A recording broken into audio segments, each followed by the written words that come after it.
Hello, this is Earl Nightingale. In this recording, the magic word is the first of 12 you'll receive in this series titled, How You Can Lead the Field in the Modern World. Before we start, let's get a few things straight. I'm not going to try to tell you how to live your life. That's none of my business, nor is it anybody else's business. That's your business. Nor is this series a collection of pleasantries, platitudes, or Pollyanna.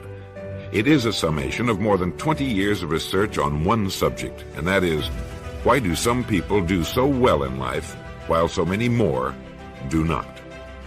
And the first thing let's talk about is the magic word.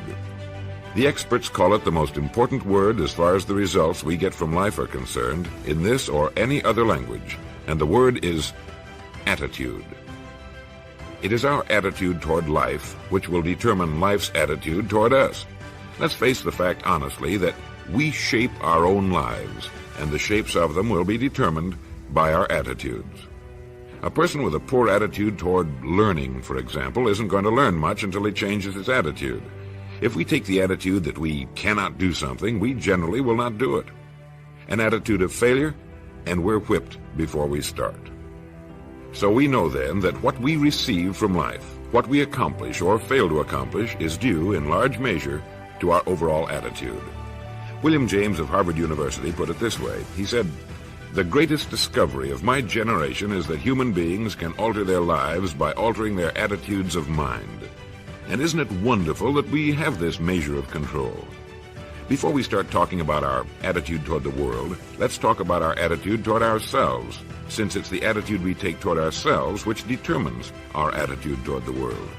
Now right here we come to a rather strange fact. We're so familiar with ourselves, we tend to take ourselves for granted. We tend to minimize the things we can accomplish, the goals we can reach, and for some equally strange reason, believe others can accomplish things in our field which we cannot.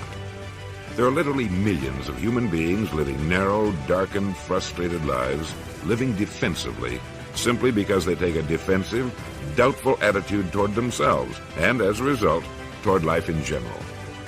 Attitude is a reflection, a result of a person's will. It is incalculably powerful. It can bring about marvelous results for us, but we need to train it, patiently, day by day. Now let's talk about the attitudes of people who are successful. The top 5% of the people who go sailing through life from one success to another, and who, even when they fail at something, shrug it off and head right out again. No matter who the person is or what he does, men and women in sales, business executives, people in all the professions, wives and mothers, students, top people in the armed forces, public servants, men and women in the service of religion, working men and women in all fields of endeavor.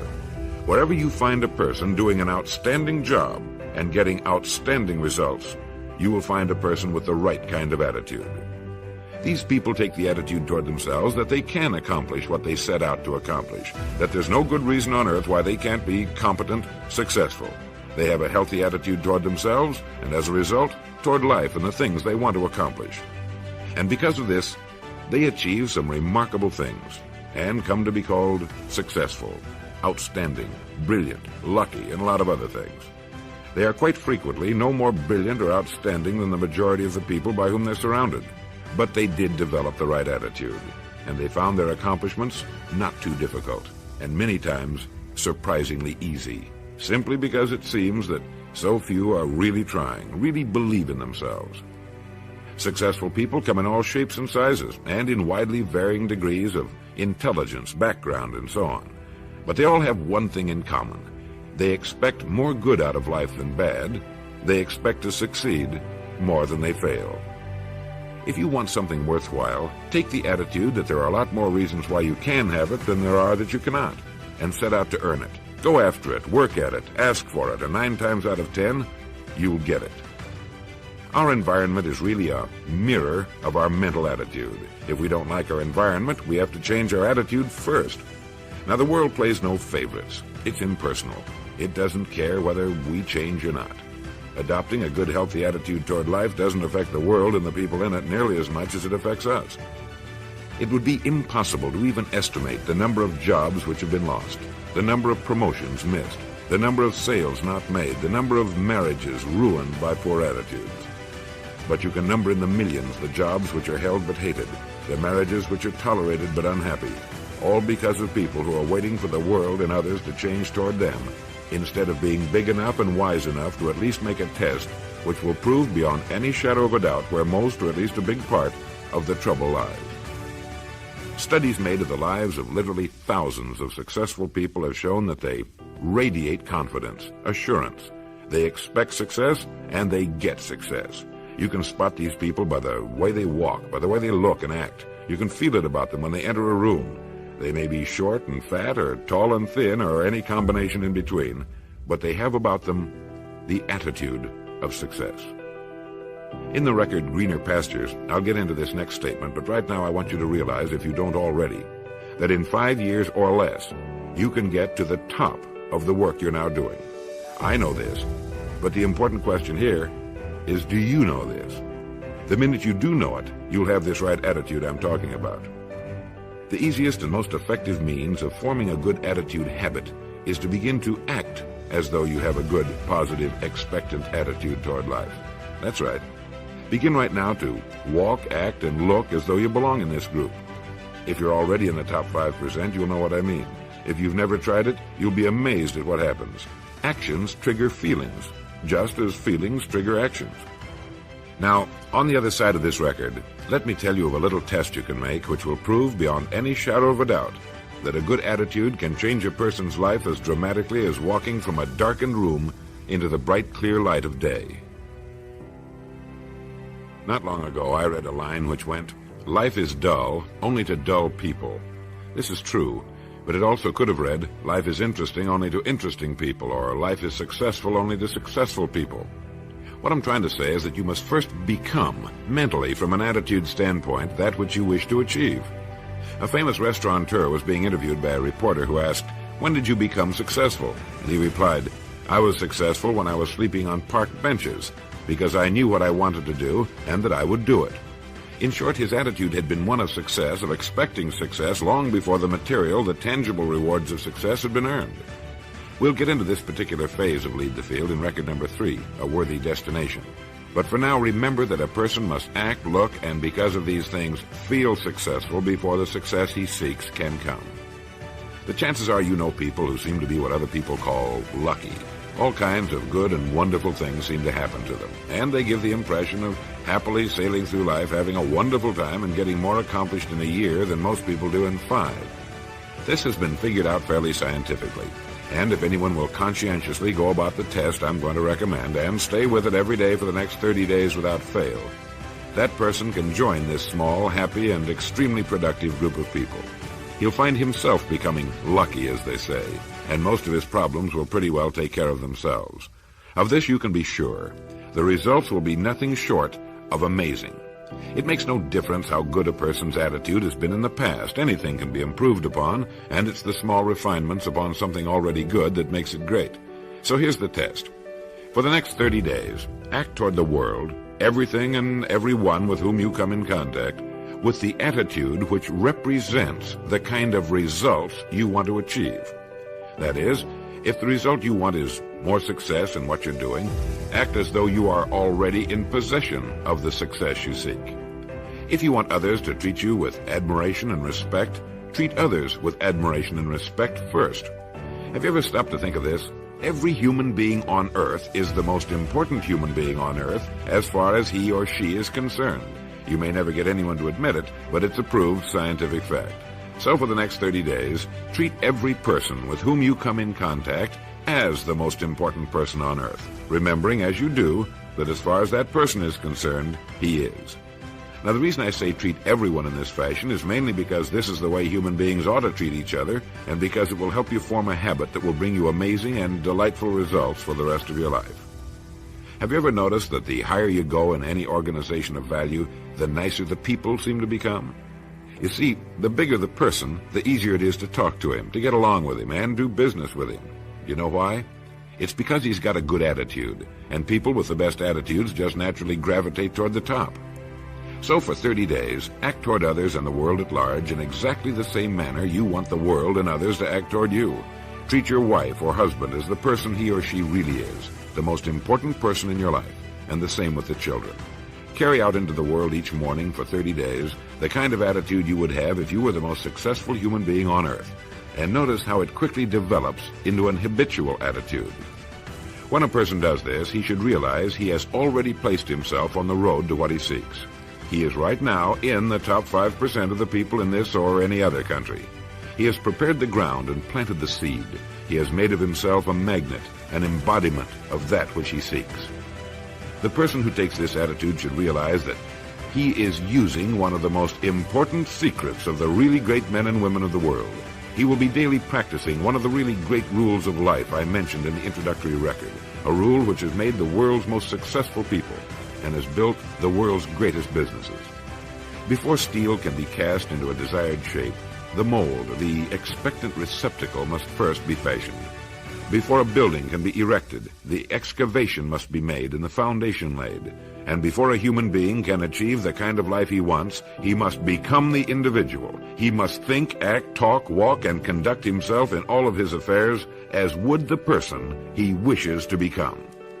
He is then actually that person, and the things that person would have and do will naturally come to him. Almost immediately, a change will be noticed. Irritations that used to frustrate and annoy disappear. When some less informed individual gives you a bad time, stay on the track. When someone cuts in front of you with his car or acts in any other manner that shows his ignorance and lack of courtesy, don't permit yourself to drop to his level. Pity him, for that's what he really deserves. That's the very group a person doesn't want to belong to. And if he acts like them, well, let's face it, he belongs with them. There's nothing in the world that men, women, and children want and need more than the feeling that they're important, that they're needed and respected. They'll give their love, their affection, their respect, and their business to the person who fills this need. So the magic word is attitude. And in summing up, a few points to keep in mind. 1. It is our attitude at the beginning of a task which, more than anything else, will affect its successful outcome. 2. It is our attitude toward life which determines life's attitude toward us. 3. We are interdependent. It is impossible to succeed without others.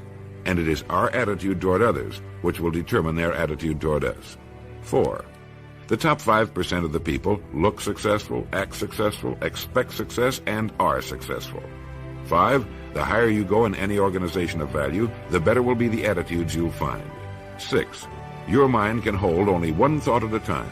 And since there's nothing at all to be gained by being negative, be positive. 7. The deepest craving of human beings is to be needed, to feel important, to be appreciated. Give it to them, and they'll return it to you. 8. Look for the best in new ideas. As someone said, I've never met a person I couldn't learn something from. 9. Don't waste valuable time discussing personal problems. It probably won't help you. It cannot help them. 10. Don't talk about your health unless it's good. 11. Radiate the attitude of well-being, of confidence, of a person who knows where he's going. This will inspire those around you, and you'll find good things will begin happening to you. And lastly, for the next 30 days, treat everyone with whom you come in contact as the most important person on earth.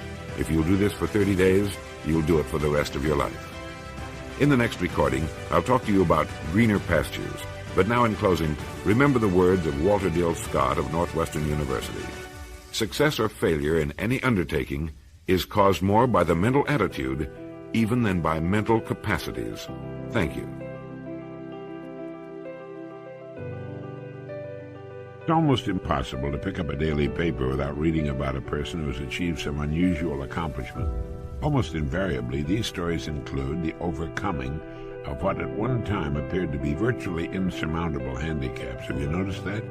A boy whose legs were terribly burned and who seemed destined to a life as a cripple becomes one of the world's outstanding track stars. The poor boy who amasses a fortune. A woman blind and deaf from birth who becomes one of the most inspirational personalities of all time. Every day, a new and dramatic story appears somewhere. Obstacles overcome, outstanding success achieved. They're too numerous to mention. But how and why? These persons do far more than the unhandicapped to overcome obstacles that seemed insurmountable and achieve the success they seek. How did it happen? Why? Well, the answer, if fully understood, will bring you and me everything we want, and it's deceptively simple. These people have goals. That is, they fix their mind on a point they have to reach, something that's more important than the effort and time they have to expend in its achievement. A dream seen only in the mind and felt in the heart that's too big to be denied. A dream which rises before their eyes when they awaken in the morning and is the last thing they think about as they drop off to sleep at night. This dream, invisible to all the world except to the person who holds it, is responsible for perhaps every great advance of man. It's the prime cause of much of what we see in the world around us. Everything worthwhile achieved by human beings is a dream come true, a goal achieved. It's been said that what the mind of man can conceive and believe, it can achieve. It's the skyscraper, the bridge spanning the bay, landing on the moon.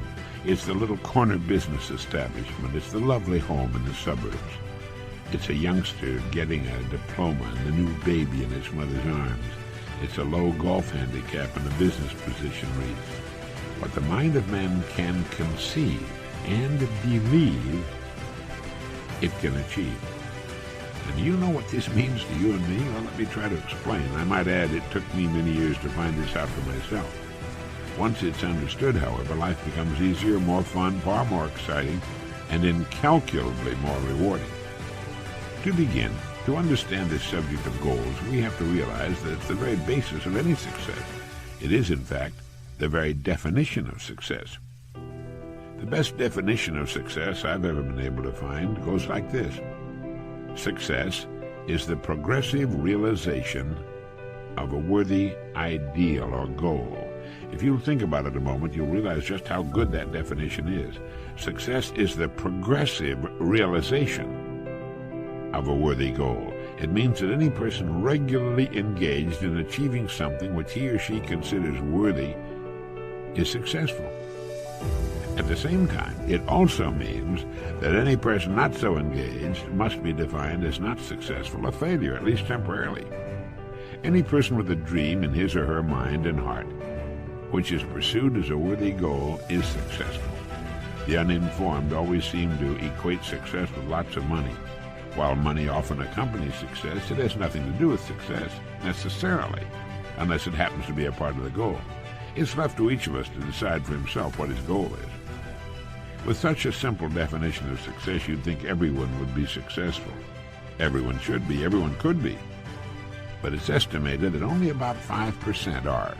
Of all the people you pass on the street, only about 5 out of 100 can tell you what they're working toward. The rest are just going through the movements, drifting along, hoping something good will happen to them, or at least that nothing too bad will, letting circumstances and economic winds blow them this way and that. I like to compare human beings with ships, as Carlyle used to do. It's estimated that about 95% can be compared to ships without rudders, subject to every shift of wind and tide. They're helplessly adrift. And while they fondly hope that they'll one day drift into a rich and successful port, you and I know that for every narrow harbor entrance there are at least 1,000 miles of rocky coastline. The chances against their drifting into port are 1,000 to 1. But the 5% who have taken the time and exercised the discipline to decide on a destination, to chart a course, sail straight and far across the deep oceans of life, reaching one port after another and accomplishing more in just a few years than all the rest accomplish in a lifetime. If you should visit a ship and ask the captain his next port of call, he'd answer you in one sentence. Even though the captain of a ship cannot see his destination, for fully 99% of his journey he knows what it is, where it is, and that barring an unforeseen and very unlikely catastrophe, he'll reach it if he keeps doing certain things a certain way every day. Every person should do the same thing. Unless you can say it in one concise sentence, what your goal is, well, the chances are good that you've never clearly defined it. When you ask most people what it is they seek, they'll answer in vague, general, non-specific terms. They'll say, oh, I want to be happy, or health, or money. These are not goals.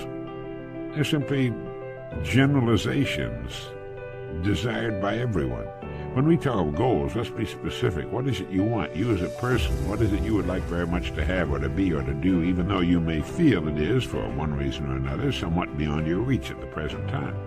You see, if you can tell me what you want, I can tell you how to get it, as long as it's worthy of you. Proceeding successfully through a lifetime should be a matter of progressively setting and achieving goals, one after another, each a little better and perhaps more interesting and higher than the preceding. Just as a ship can sail to only one port at a time, set your first port of call. When you reach it, and reach it you will, you can set a new goal, then another. By following this meaningful and common-sense approach to life, you'll be successful and can accomplish more in 5 years than the majority of people do all their lives. Now let me tell you of a way to clarify your thinking and establish your first goal if you don't already have one. Knowing that without a goal we're unsuccessful, but that with a goal we'll have direction and purpose and that our goal will be reached, we begin to realize that establishing a clearly defined goal is one of the most important steps we can possibly take. If you don't know what it is you want more than anything else, in other words, if you're not one of the fortunate who knows exactly what he or she seeks, set some time aside right now. Spend an hour or so, or many hours, even days if necessary, writing down the things you would most like to have. Make a want list. Could include a more beautiful home, a new car, a wanted child, a certain amount of money, a better job, better grades, a particular position in your school or organization, any one of 100 things. Write down as many as you can think of, things you'd like to have, you want. If you're married, it's a good idea to do this with your spouse so that you both get all your ideas down. When you've written down all the things you want, all of them, choose one. That's right. Only one that you want more than the others. Write this on a separate sheet or draw a circle around it. Now put the sheet away and forget about all the ideas except the one you've decided to accomplish first. Like a ship, a person can only reach one port at a time. Most of the confusion and indecision suffered by the majority of people is caused by their half-heartedly wanting so many things that they can't decide which to go after first. As a result, they run in circles and often accomplish little or nothing at all. Remember that as a rule, you can achieve only one goal at a time. Once you've decided upon the one goal you first intend to reach, write it on a card to carry with you. Think about it the first thing in the morning and the last thing at night. Think about it as often during the day as you can. By doing this, you'll be forcing your goal into your superconscious mind, from which will come the answers as you need them for its accomplishment. This is the process used by the world's most successful men and women. Think about your goal as often as you can. Get a mental image of it as already having been accomplished. But be sure to be absolutely specific. Do not generalize. If your goal is a certain amount of money, write down the exact amount and the time limit for earning it. If your goal is a beautiful home, get a picture of the exact home, even if you have to pay an architect to draw the plans for you. You might as well, because you're going to achieve it anyway. But be careful on what you set your mind and heart, because if you want it strongly enough, remember, you're going to get it. I spent more than 17 years looking for the so-called secret of success. I wanted to know what element or elements separate the haves from the have-nots, not just in a financial sense, although that's certainly an important part of living, especially these days, but in every sense. I started looking for the answer when I was 12, and I didn't find it until I was 29. All of a sudden, I realized that in the hundreds of lives I'd studied, in the countless books I'd read, a plain and simple fact had been staring me in the face all along, and it is simply that we become what we think about. You see, you are at this moment nothing more than the sum total of your thoughts to this point. Similarly, you'll be next year, 5 years from now, and so on, what you think about from this point onward. That's why establishing a goal is vital to success. Unless we're thinking about the thing we wish to accomplish, our thinking is erratic, confused, jumping first from one thing to another with the result that we accomplish nothing, arrive nowhere, travel in circles. By thinking every morning, every night, and as many times during the day as you can about the single goal we've established for ourselves, we actually begin moving toward it and bringing it toward us. When we concentrate our thinking, it's like taking a river that's turning and twisting and meandering all over the countryside and putting it into a straight, smooth channel. Now it has power, direction, economy, speed. It's the same with our minds. Once we know where we're going, we know why we get out of bed in the morning. We know why we're working, why it's important to do the best work of which we're capable. We know why it's vital that we cut ourselves away from the big, sluggish river of people who are drifting without purpose and cut the channel straight and clear to the number one dream in our heart. Some evening during the rush hour, stand at a busy street corner and watch the passing crowd. Observe how they walk. Look at their faces. Do they seem interested, happy, purposeful, interesting? Or do they seem, for the most part, dull, uninterested, bored? If you watch long enough, you'll see a person with a quick and purposeful step, a good carriage and posture, with interesting, intelligent eyes, who walks as though he or she knows exactly where he or she is going and who's going to insist on getting there. A person with a goal, a dream in his mind or heart. Several billion human beings on Earth would give anything they have for the freedom and personal liberty you and I take for granted every day, to have the right to choose their work and their goals, to enjoy our bountiful standard of living, to know the peace and privacy of our homes, and to have laws which protect the citizen rather than persecute him. We have it all, and yet in the midst of our plenty, millions lead unhappy, aimless lives, living from day to day, month to month, confused, dispirited, in a prison of their own manufacture. These are the people who've never made the decision that could set them free. They've never decided what to do with their lives, even in our climate of freedom, because they don't have the vaguest knowledge that they can accomplish it. As Carlyle said, the man without a purpose is like a ship without a rudder.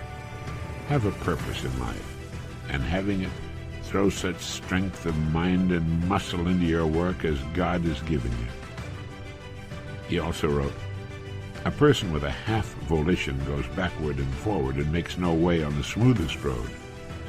A person with a whole volition advances on the roughest and will reach his purpose if there be even a little wisdom in it. Munger once said, there's no road to success but through a clear, strong purpose. Nothing can take its place. A purpose underlies character, culture, position, attainment of every sort. So decide on your goal. Insist upon it. Look at your goal card every morning, every night, as many times during the day as you can. Force your goal into your subconscious mind. See yourself as having attained it. Do this without fail every day, and it will become a habit that will lead you from one success to another all the days of your life. For this is the secret of success, the door to everything you will ever have or be. You are now, and you will become what you think about. In this message, I want to tell you about a plan you can follow which takes only a little time each day, 5 days a week, and which brings results out of all proportion to the time spent. We've covered the fact that no one ever made a purposeful accomplishment without a clear goal toward which to work. I hope you've established one, and that you've begun to think about it frequently every day to impress it into your mind, particularly your remarkable subconscious or superconscious mind. Now for a moment, consider the things your mind has brought you. Everything you have, your work, your relationship with your family and others, your philosophy of life, all come to you as a result of using your mind. Now consider the estimate made by experts. You've probably been operating on less than 10% of your mental capacity, and probably much, much less than that, according to the knowledgeable experts in such fields. In a recent article for the Saturday Review, our old friend Herbert Otto, psychologist, educator, and chairman of the National Center for the Exploration of Human Potential, reminded us that many well-known scientists, such as the late Dr. Maslow, Margaret Mead, Gardner Murphy, O. Spurgeon, English, Carl Rogers, subscribe to the hypothesis that all of us are using just a very small fraction of our capacities. Margaret Mead quotes a 6% figure. Herbert Otto writes, my own estimate is 5% or less. Neurological research has shed new light on man's potential. Work at the UCLA Brain Research Institute points to enormous abilities latent in everyone by suggesting an incredible hypothesis. They've said the ultimate creative capacity of the human brain may be, for all practical purposes, infinite. To use the computer analogy, man is a vast storehouse of data, but we've not learned how to program ourselves usually to utilize the data for problem-solving purposes. The following appeared in Soviet Life Today, a USSR English language magazine. Quote, "The latest findings in anthropology, psychology, logic, and physiology show that the potential of the human mind is very great indeed. As soon as modern science gave us some understanding of the structure and work of the human brain, we were struck with its enormous reserve capacity," wrote Yefremov, eminent Soviet scholar and writer. He continues, "Men and women under average conditions of work and life use only a small part of their thinking equipment. If we were able to force our brain to work at only half its capacity, we could," he said, "without any difficulty whatever, learn 40 languages, memorize the large Soviet encyclopedia from cover to cover, and complete the required courses of dozens of colleges." That's if we were able to force our brain to work at only half its capacity. This statement is hardly an exaggeration. It's the generally accepted theoretical view of our mental potentialities. Now, how can we tap this gigantic potential? Well, it's a big and complex problem with many ramifications, but as Herbert Otto pointed out, it's clear that persons who live close to their capacity, who continue to activate their potential, have a pronounced sense of well-being and considerable energy. They see themselves as leading very purposeful and creative lives. The way most people use their minds can be compared to the time back in the early 19th century when just the eastern shore of the North American continent was settled, just a little strip along the coast. To the west stretched the raw, undeveloped great bulk of what was later to become the incredibly rich 99% of the economy, 99% of the natural resources, which resulted in the standard of living enjoyed today by Americans. If everything you have now, think about this. If everything you have is the result of using just 10% of your mind, and probably far less than that, consider for a moment what it will mean to you and your family if you can increase this percentage at all. This cassette will show you how to use infinitely more of your mental powers, how to develop some of that 90% virgin territory. None of us, as a rule, has the slightest notion of the real capabilities of his or her mind. But believe me when I say that your mind can be compared to an undiscovered gold mine, and it makes no difference whether you're 17 or 70. Look at it this way. Your goal is in the future. Your problem is to bridge the gap which exists between where you are now and the goal you intend to reach. Now, this is the problem to solve. Robert Seashore, when chairman of the Department of Psychology at Northwestern University, pointed out that successful people are not people without problems. They're simply people who learn to solve their problems. There you have it. Living successfully, getting the things we want from life, is a matter of solving the problems which stand between where we now are and the point we wish to reach. No one's without problems. They're part of living. But let me show you how much time we waste in worrying about the wrong problems. Here's a reliable estimate of the things people worry about. Things that never happen, 40%. Things over and past that can't be changed by all the worry in the world, 30%. Needless worries about our health, 12%. Petty, miscellaneous worries, 10%. Real, legitimate worries, 8%. In short, 92% of the average person's worries take up valuable time, cause painful stress, even mental anguish, and are absolutely unnecessary. And with the real legitimate worries, there are two kinds. There are the problems we can solve, and there are the problems beyond our ability to personally solve. But most of our real problems usually fall into that first group, the ones we can solve if we'll learn how. There must be millions of people today who feel they're being barred from the life they want because they look upon problems not as challenges to be met, but as wide chasms beyond their ability to bridge. A little research proves that successful people have the same kind of problem. One of the very real benefits of working with a psychologist or psychiatrist comes from learning that there are hundreds of thousands, maybe millions of other people with problems identical to our own. So the whole thing boils down to a matter not of problems, which are common to us all, but to our ability to solve them. Now, I'm going to assume you've decided on a goal. Your problem is, how do I achieve it? Your goal may be a promotion, a greater income, a beautiful home. It makes little difference what your goal happens to be. For a young person, it could be better grades in school, a diploma, a degree. For a secretary, a trip around the world. For a junior executive, a senior executive position. For the young lady secretary, maybe being president of the company someday, or a brain surgeon. But you have your goal, and you know that you will achieve what you think about. That is, if you stay with it, you will reach your goal. But how? Well, it's right here that the mind comes into play. What is the mind? Nobody knows for sure. Perhaps the best way to describe it is to quote Pulitzer Prize-winning playwright Archibald MacLeish. In his play The Secret of Freedom, a character says, "The only thing about a man that is a man is his mind. Everything else you can find in a pig or a horse." That's uncomfortably true. The human mind is the one thing that separates us from the rest of the creatures on this planet. Everything that means anything to us comes to us through our minds. Our love of our families, our beliefs, all of our talents, knowledge, abilities, everything is reflected through our mind. Anything that comes to us in the future will almost certainly come to us as a result of the extent to which we use our minds. And yet it's the last place on earth the average person turns to for help.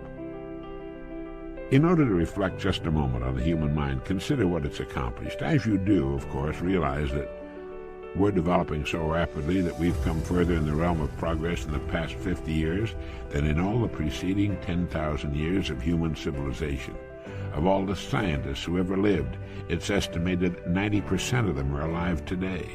We've reached, in the area of ideas and human advancement, a plateau so high it was undreamed of by even the most optimistic forecasters as recently as 30 years ago. But every new idea triggers additional ideas, so that now we're in an era of compounding advancement on every front and in every area that staggers the imagination. From landing on the moon to the great bridges which span our bays and rivers, the harnessing of the power of the sun in our atomic plants and ships, the speed of light computers which in seconds save months and years of calculating drudgery. Every man-made thing you see and touch spawned from the most powerful agency in the world, the human mind. Dr. Harlow Shapley of Harvard has said we're entering an entirely new age of mankind. He calls it the psychozoic age, the age of the mind. Now, you own one of those, free and clear. Now let's look at a few facts. The 40-hour week long standard is in imminent likelihood of being even further shortened. This means that the average working person has at his or her disposal an enormous amount of free time. In fact, if you total the hours in a year, subtract the sleeping hours, if you sleep 8 hours every night, you'll find that the person has almost 6,000 waking hours, of which less than 2,000 are spent on a job. Now this leaves 4,000 hours a year when we're neither working nor sleeping. These might be called discretionary hours, with which, well, we can do pretty much as we want. Now, so you can see the amazing results in your life, I want to recommend that you take just 1 hour a day, 5 days a week, and devote this hour to exercising your mind.